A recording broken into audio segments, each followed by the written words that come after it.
Sifa tatu ukiwa nazo basi usiziogope sifa hizo.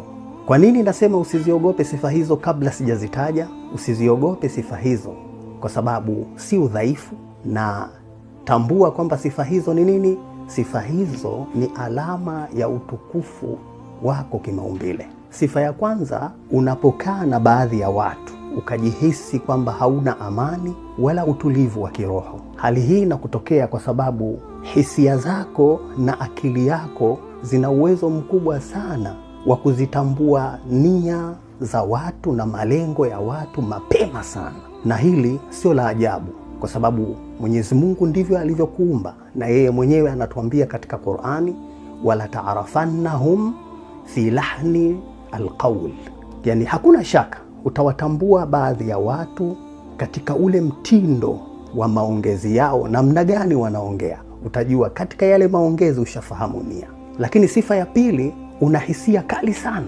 Utajiona uko hivyo na hisia kali sana, na una misimamo mikali sana kabla ya matukio fulani hayajatokea. Unajua hii ni kwa nini? Ni kwa sababu wewe hapo ulipo una uwezo mkubwa sana wa kusoma na kuwachambua watu na matukio. Hii ni neema kutoka kwa Mwenyezi Mungu Subhanahu wa Ta'ala ambayo amekupa. Maneno anatufunza Amirul Mu'minin Ali ibn Abi Talib alayhi salam, anasema ittaqu firasatul mu'min fa innahu yanzuru binurillah. Heshimu sana utukufu wa muumini kwa sababu mu'min ana uwezo mkubwa wa kuangalia kwa jicho la Mwenyezi Mungu, kwa nuru ya Mwenyezi Mungu. Sifa ya tatu, utaona kwamba una uwezo mkubwa sana wa kuzisoma hisia za watu hata kama wamekuficha na hawajaongea kitu chochote mbele yako.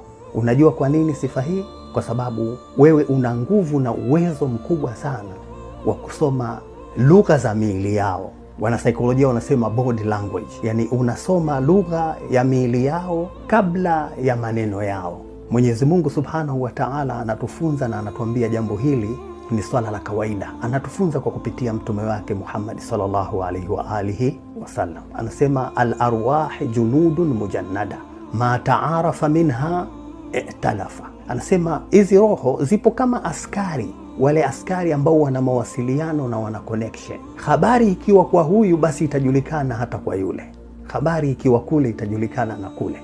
Kwa hiyo miili inasomana, roho zinasomana kwamba hapa kuna jambo sio la kawaida. Ndugu yangu, pindi utakapokuwa na sifa kama hizi, mshukuru sana Mwenyezi Mungu, muabudu sana Mwenyezi Mungu, omba sana dua na usimama, usitetereke kwa sababu upo katika ukamilifu.